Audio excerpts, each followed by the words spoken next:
Hello once again. Ducky on here with a review for you of a DVD set painting instructions. This is another in the series of DVD sets produced by Dark Sword Miniatures. They're all titled Masterworks Miniature Painting with a name, right? The last one I showed you was with both Jen Haley and Ann Forster. This one is with Marike Reimer. This one is a bit longer than the previous one. This is 4 DVDs, and as it says here, 13 hours of instruction. And here you can see the back cover of some of the minis that are demonstrated in the course of this.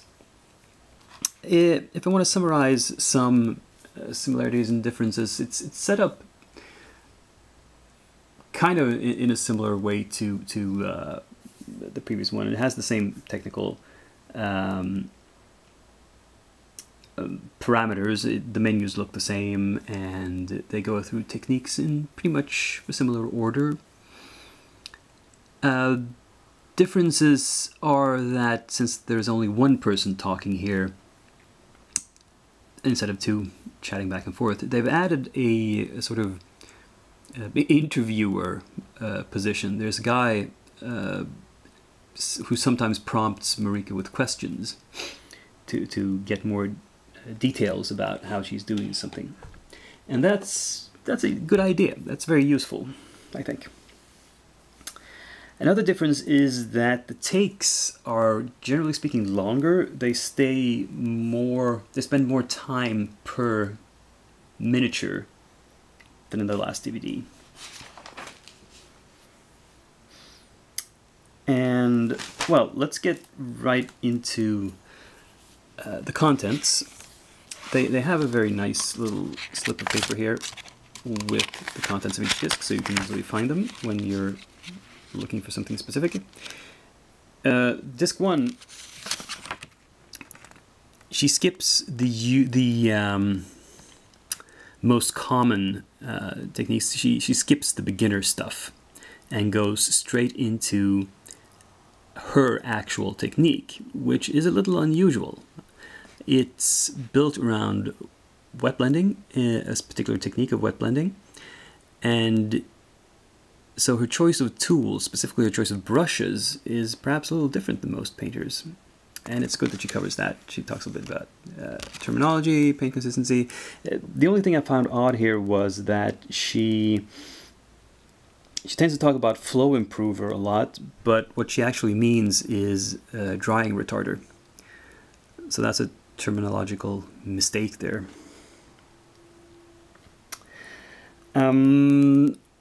As for paints, compared to the previous video where they mostly used Reaper paints, Marike likes to use Vallejo. For brushes, though, she tends, interestingly enough, to use a lot of synthetic brushes, and that's because her basic main technique, which she talks about here, is a kind of one brush wet blending, which is different from the one Anne showed in the previous DVD because it's the opposite.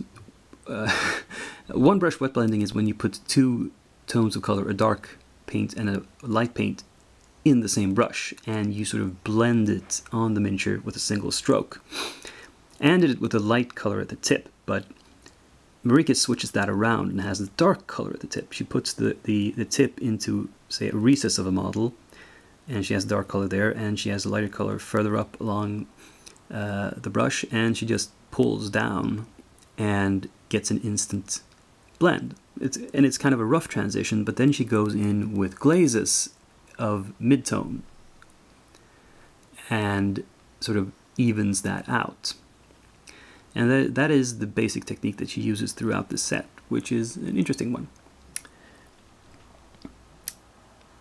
And, well, there's a lot of tips I picked up from this first DVD about how to fix a little unevenness in a miniature, and how to put miniatures on a temporary base while you're painting, and lots of little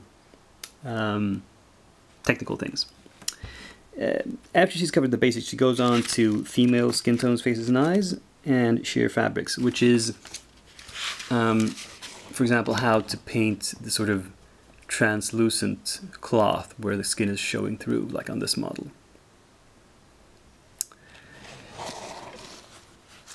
On disc 2, she covers a lot of freehand work and a lot of examples of different kinds of patterns on various types of cloth. The only issue I have with this is that sometimes it's not zoomed in enough. The patterns are so small they're difficult to see on screen. But it is good that she breaks everything down into smaller parts and shows you how to think about building up a pattern like that. She also has a lot of, as it says here, critters, frogs, guinea pig fur, how to do fur texture and skin and eyes for animals, or in this case, anthropomorphic animals, which is one of the things she likes to paint.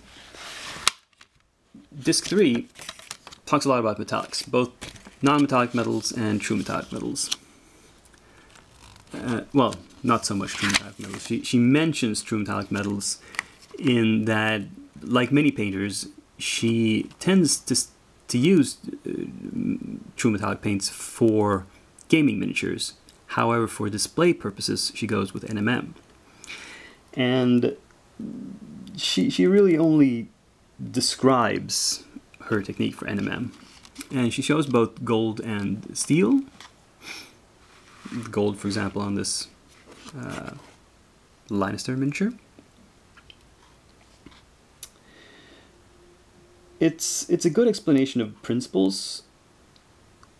It's kind of generally phrased. It sometimes seems like she's going to give you exact recipes, but she always stops short of actually doing that. It's just, well, as I said, more general phrasing.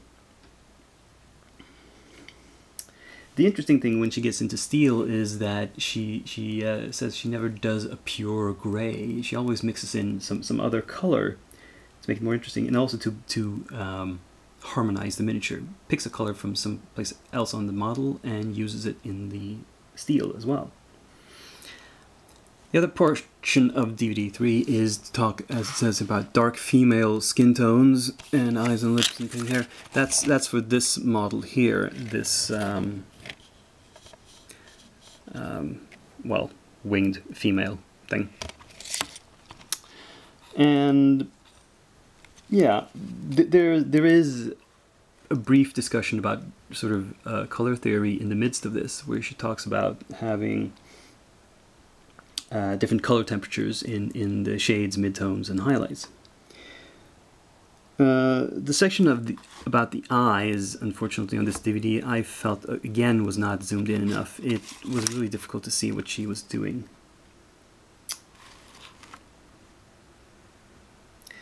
The hair discussion is good, though. Finally, we have the fourth disc, which covers OSL and has a good discussion of when it's appropriate to use OSL and when not. It goes over battle damage, rust, and dings, which is when you paint on or otherwise use different materials to simulate damage on a miniature.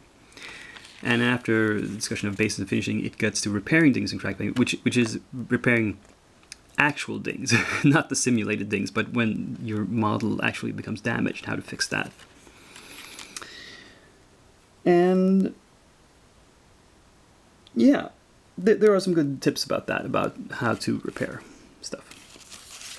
So, after this brief run through, so what's my recommendation here? This is a very good DVD set. It is not for the beginner. It is for the intermediate to advanced painter who wants to pick up new ideas.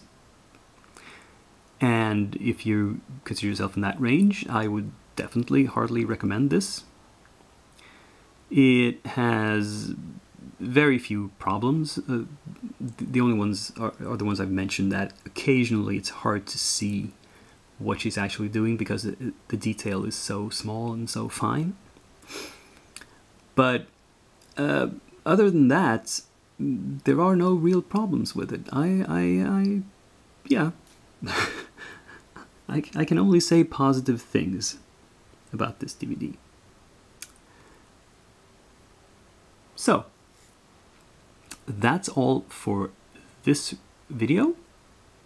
Until next time I see you, Dakiyan is signing off.